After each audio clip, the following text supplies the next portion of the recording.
You know that moment when you finally find your voice, when you realize that you don't have to answer every question, defend every decision, or validate every feeling. That's the power of setting a boundary and sticking to it. Picture this. You're in a conversation where someone's pushing and poking at your decisions, testing how much they can get you to cave. Maybe they're twisting your words, or they're crossing lines you wouldn't have imagined they'd cross. In that split second, instead of shrinking back or explaining yourself into exhaustion, you simply say no, and you hold that line. It shocks them. It throws their entire narrative off balance because they've built their world on your compliance. When you set a boundary, you're not just drawing a line in the sand. You're broadcasting a message. I value myself. My time, my energy, my feelings are not negotiable. And here's the best part. It's not about being mean or punitive. It's about self-respect. You're teaching the people around you how to treat you. When you say, "I'm not available after 7 p.m., or I won't discuss that topic," you're not just shutting down conversation. You're inviting healthier interaction. You're saying, "Meet me here," or "Don't meet me at all." That clarity is magnetic. Now, imagine setting a boundary and then watching it waver under pressure. You feel that twinge in your gut, the guilt, the anxiety, the fear of rejection. That's the critical moment. You either backslide and apologize, or you stand firm and feel a surge of power. It's those few seconds of resistance that define your self-worth. When you stand firm, you're sending a shockwave to anyone who's been taking you for granted.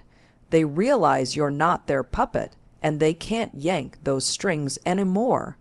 I'm not here to sugarcoat it. Sticking to a boundary can feel terrifying.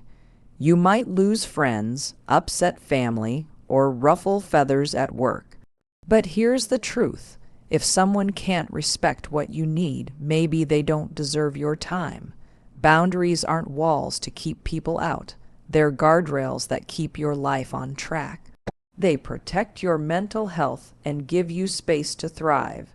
Every time you uphold a boundary, you're proving to yourself that you matter. You might worry, what if they leave? What if they retaliate? That fear is real, but ask yourself, what's the alternative? Living in constant anxiety, bending to everyone's whims, explaining yourself into fatigue house that working for you. You get to choose. You get to decide that your peace of mind is worth more than avoiding discomfort. And guess what? People adapt. They'll recalibrate their behavior once they know your limits are non-negotiable. It's not about perfection. You'll slip up. You'll feel guilty. You'll question whether you made the right call. But every time you stumble and then recommit to your boundary, you strengthen it. Boundaries are like muscles. The more you use them, the stronger they get. And with that strength comes confidence, a clear sense of who you are, and an unshakable belief that you control your own life. Let me share a quick hack. When you set a boundary, use firm language. Replace "I can't" with "I don't" or "I won't." Instead of "I'm sorry, but I can't attend," say "I won't be able to attend." Notice the shift. It's subtle, but it's powerful. It shows you're not begging, you're declaring. And when you declare your needs, people listen. But here's the kicker. Setting a boundary without follow-through is like locking the door and leaving it ajar. The universe will test you. You'll get that text after hours or that last-minute request. That's the test. And you pass it by not responding or by reiterating your limit. You don't over-explain. You don't justify. You simply reinforce. That's when the real shock hits the narcissist in your life. You're untouchable within your own terms. This isn't just theory, it's a practice that transforms everything.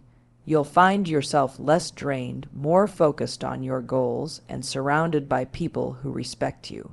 Your self-esteem skyrockets because you're no longer at the mercy of someone else's whims. You're steering your own ship. And once you taste that freedom, you'll never go back to the old you who apologized for existing.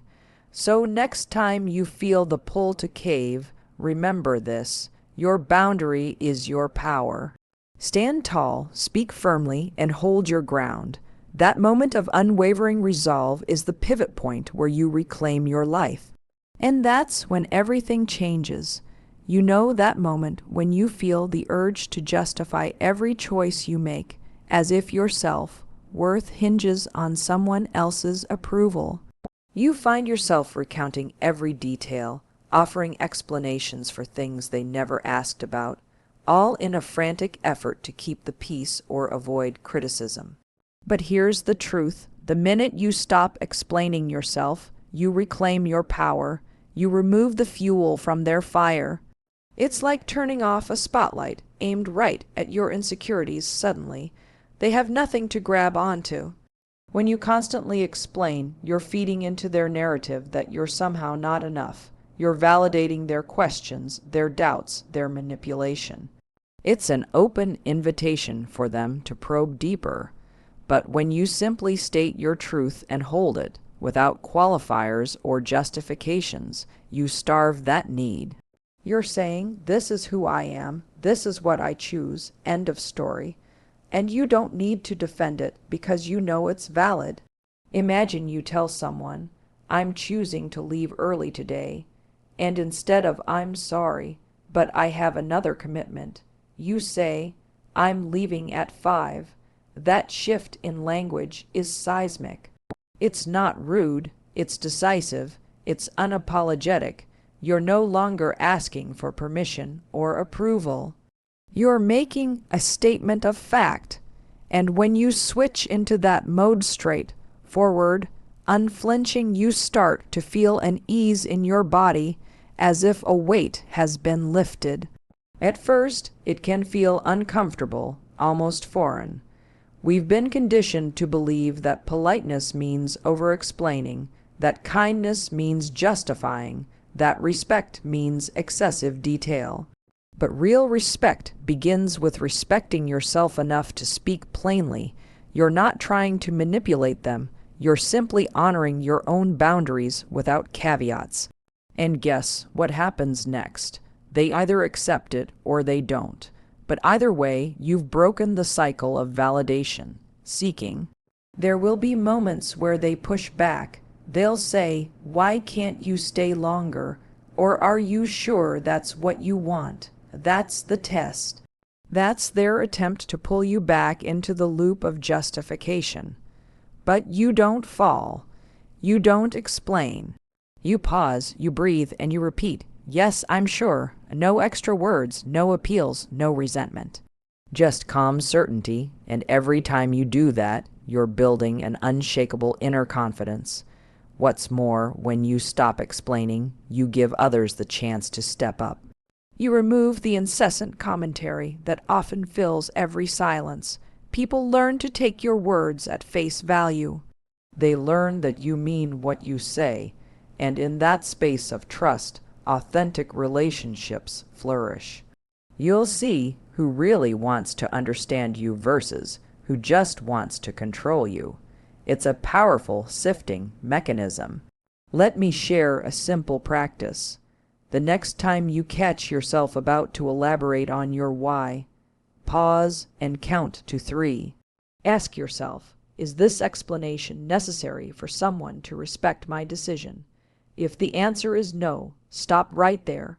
Speak only what's essential. You'll notice their reaction shift. They might fidget. They might try to ask more questions. But you keep it brief, you keep it clear, and you let silence do the rest of the work. Silence is your ally. It's the blank canvas where their discomfort paints their own expectations. They'll often fill that silence with their own assumptions, rather than demanding yours. And that leaves them exposed to their own limitations and biases. Meanwhile, you stand grounded, knowing that your truth is perfectly sufficient. Now, you might worry that stopping explanations risks coming across as cold or detached.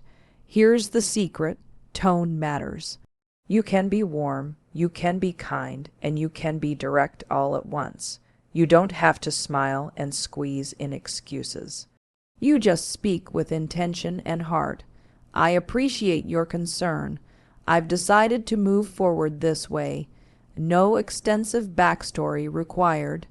You maintain humanity while cutting out the clutter. Over time, this approach becomes second nature.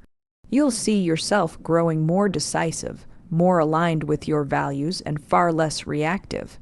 You'll feel a shift in your daily energy. Instead of draining yourself with constant defense, you'll channel that energy into what truly matters.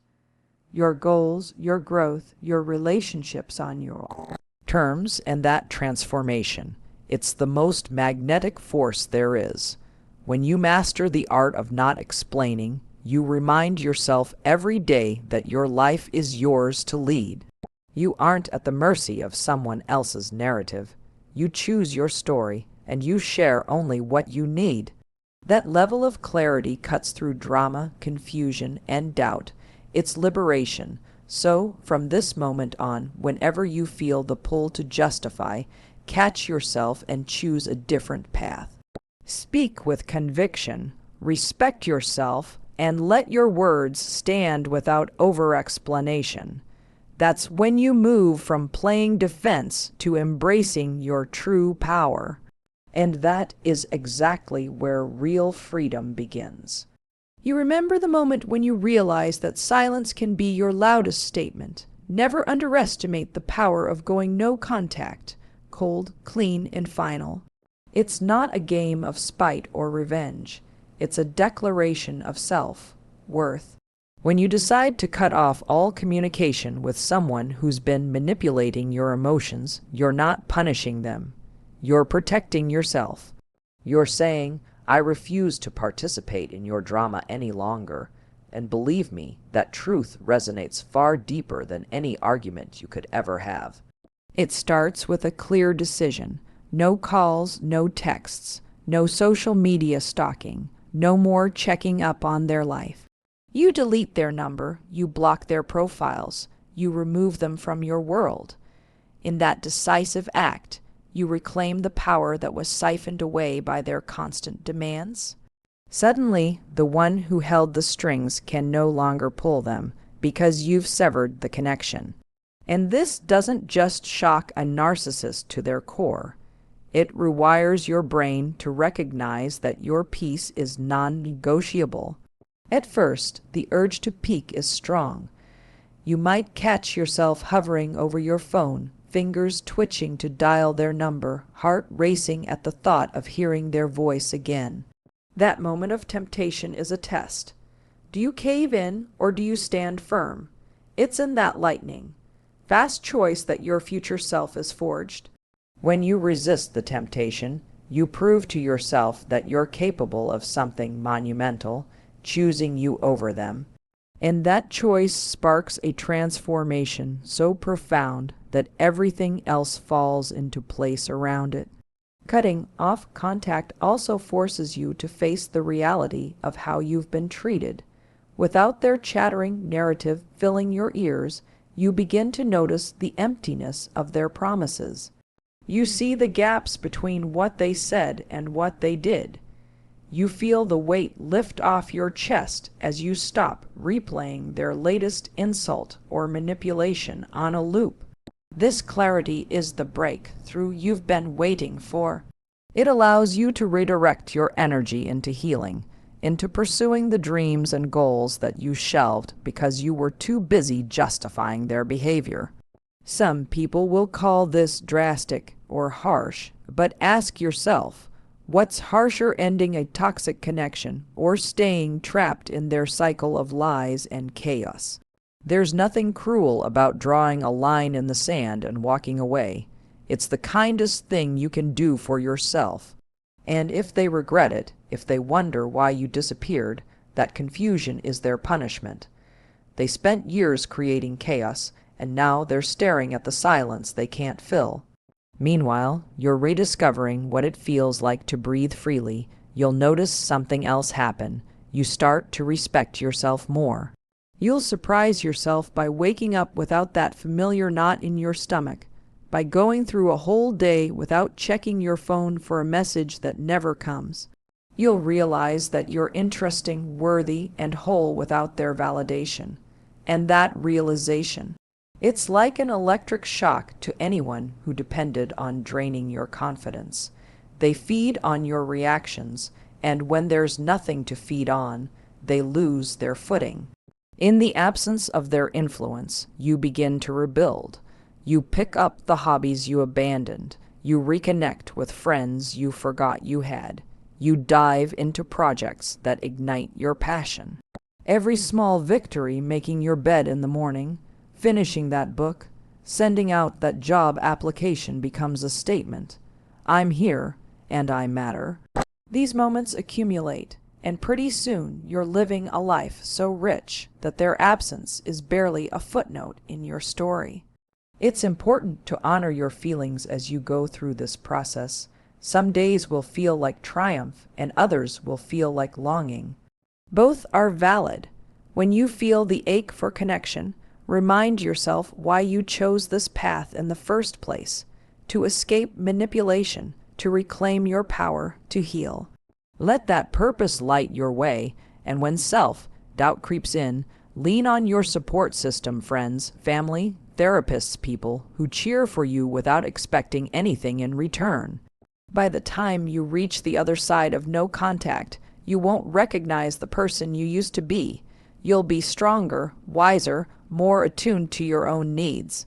You'll walk into every room knowing that your presence is your power, and that power, it's the real shock, a force so undeniable that anyone who ever tried to control you will stare in awe, wondering how you escaped their influence. So make the choice today. Go no contact, cold and clean. Let your silence speak volumes. Let your healing be your message, and let your newfound confidence be the shock that ripples through every aspect of your life. You know what narcissists never see coming, you thriving without them. They expect you to crumble, to question your worth, to reach back out because you can't possibly stand on your own. That's how their ego operates. They believe they are the source of your power, your happiness, your identity. So when you not only move on, but glow up, succeed, and start living a life filled with meaning and peace, they're left stunned. In the silence that follows, that silence is deafening to them. At first, that space they used to occupy might feel loud. You'll notice the quiet where the chaos used to be. And in that silence, your thoughts start to breathe again. You're no longer managing their moods, their accusations, or their endless needs. Instead, you start focusing on you. At first, it's simple: getting enough sleep, eating better, going outside, taking a walk without looking over your shoulder. You begin to do things because you want too, not because you're trying to avoid a meltdown or earn affection. That shift, even though it seems small, is massive.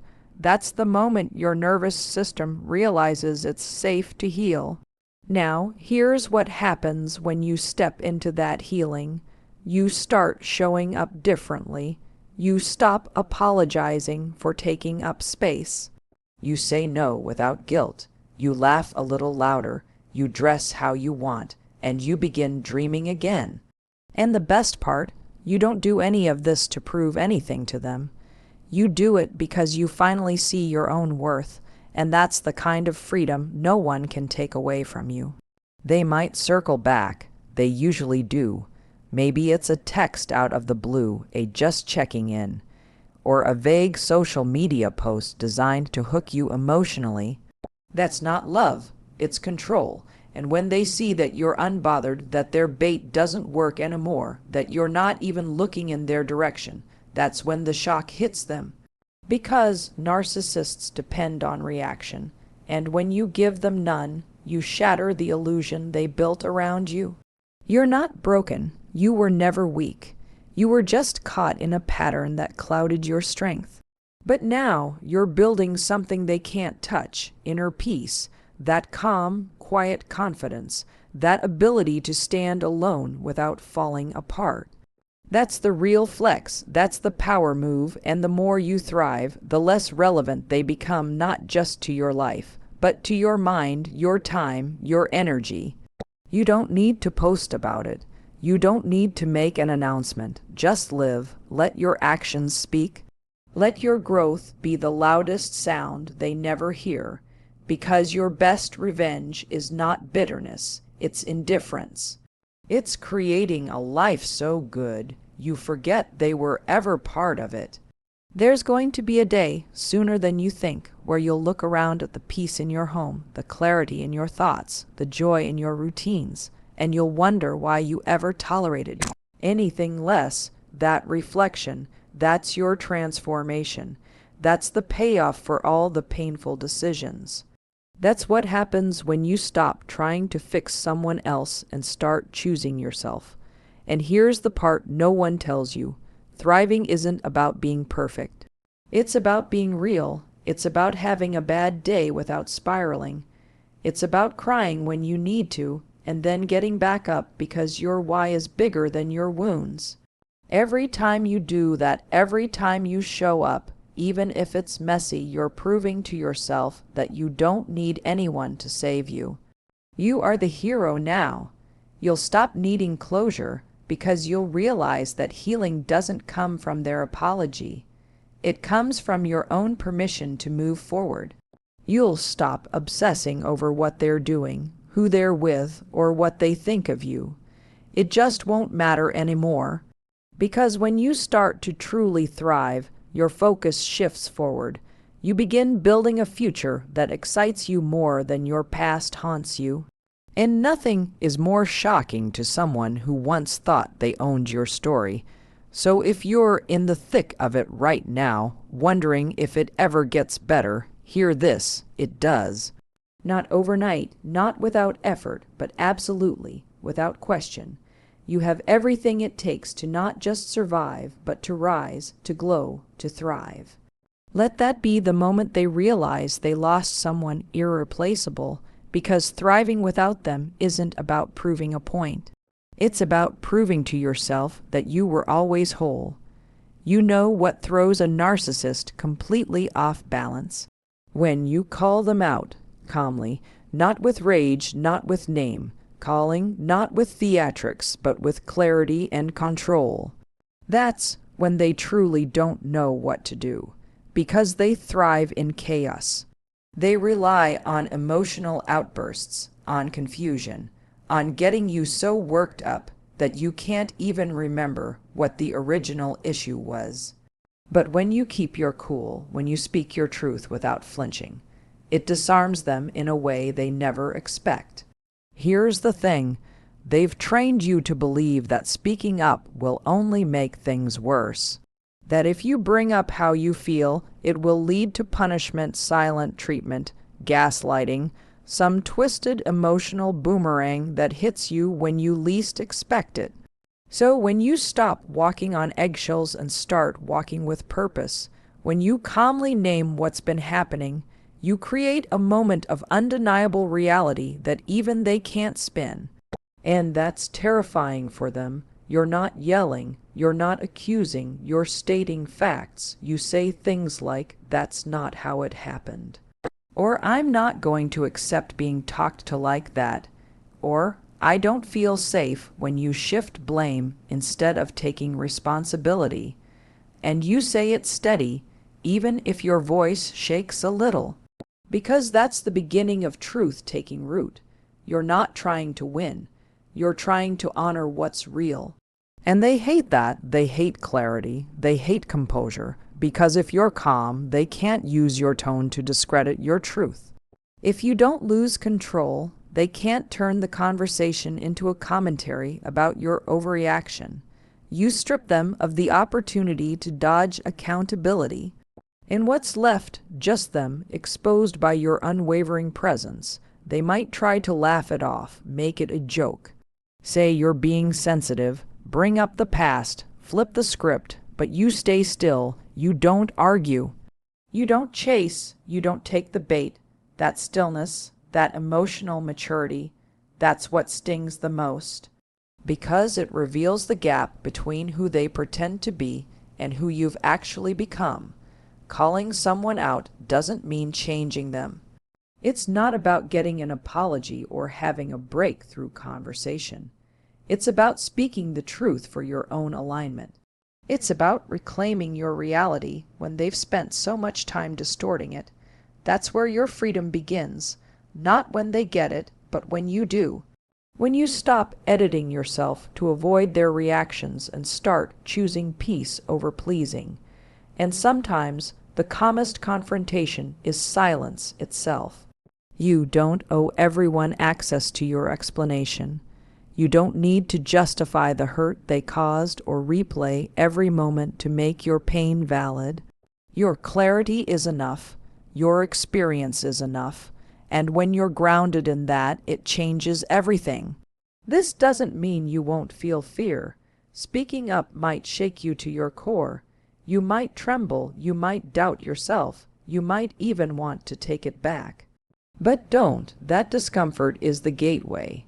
That's your body learning to stand in its own truth after being silenced for so long. And with every moment you hold your ground, you build strength, real strength, the kind that stays long after the storm. Because the person you're becoming, they don't shrink to keep others comfortable. They don't silence themselves to keep the peace. They tell the truth calmly, clearly, and with courage, and that truth becomes the boundary. That truth becomes the shield. That truth becomes the turning point. It's not about shaming someone. It's not about revenge. It's about refusing to participate in the lie anymore. It's about honoring yourself in a way that no one else ever taught you to do. And yes, it might rattle the room. Yes, it might end the relationship, but would you rather keep the lie or stand for your truth? So, the next time you feel your voice rising, your heartbeat racing, remember, you don't have to yell to be powerful. You don't have to fight to be heard. You just have to be real. Speak clearly, speak calmly, and let the truth do the heavy lifting. Because nothing shakes a narcissist more than someone who can't be controlled, and someone who knows exactly who they are. You want to really shake a narcissist. You want to hit them in the place they never thought they'd feel it. Set boundaries and actually stick to them. Not once, not when it's convenient, not when they're in a good mood. I mean firm, unwavering, no exception boundaries, because a narcissist doesn't just dislike boundaries, they can't function within them. They're used to pushing, manipulating, guilt, tripping their way past every line you've ever drawn, so when you finally say, "This is the line," and you mean it, you send a shockwave straight through their delusion of control. At first, they might laugh it off. You're being dramatic. They'll say, "It's not that serious." Or they'll fake agreement, pretend they're fine with your terms, nod their head like they're listening. But you've been here before. You know that agreement is only temporary. They're testing the perimeter, waiting for the first sign of weakness so they can bulldoze their way back in. That's why you have to show up for yourself every single time. That's why the boundary only works when it's not up for debate. The first few times you enforce it, you'll feel it in your chest. That tightness, that anxiety, that question in the back of your mind. Am I doing the right thing? But the moment you choose yourself over their comfort, that's when you start to breathe deeper, because boundaries aren't about shutting people out. They're about protecting your peace. And for the first time in a long time, you start to realize you deserve that peace. They'll try everything. Sweet talk, gaslighting, bringing up old memories to soften you, guilt, so much guilt. After everything I've done for you, they'll say, "This is how you treat me," but don't flinch. That guilt isn't your burden. That manipulation isn't your mirror. What they did wasn't love. It was control dressed up as care. And your boundary, that's your way of saying, "I see it now." and I'm not playing this game anymore. And it's going to be uncomfortable. You're going to feel selfish. You're going to hear their voice in your head, even when they're not around. But hear me. This discomfort is the price of your freedom. Because when you say no to what hurts, you're making space for what heals.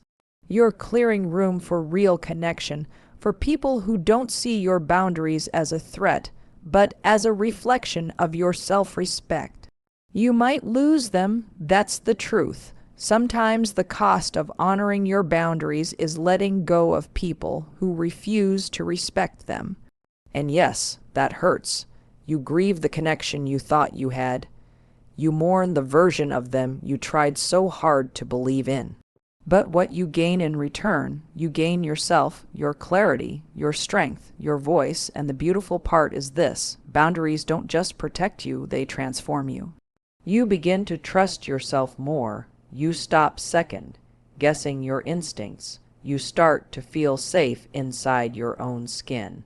That confidence ripples into every area of your life. Your work, your friendships, your purpose, they all grow from the soil of that self-respect. Here's what most people miss: the power of consistency. Boundaries lose their strength when you move the line. When you say one thing and do another, they learn they can still influence you. But when you consistently hold the line, that's when the message gets through. That's when the pattern breaks, and they realize they can't reach you in the same way anymore. It might be subtle at first. You stop picking up the phone. You don't respond to the bait. You stop explaining yourself. You walk away when things get toxic instead of staying to make it work. Each act of self-protection is a brick in the wall of your healing. And one day, you'll look back and realize you built something unshakable without their permission, without their approval, without their input. You didn't do it to hurt them. You did it to love yourself better. And that's what shakes them the most. Because they counted on your silence, your compliance, your fear, but instead you gave them strength. You gave them boundaries, you gave them distance, and in that space you reclaimed your life. Keep drawing the line. Keep holding it steady, because the moment you stop shrinking for someone else's comfort is the moment you truly begin to grow.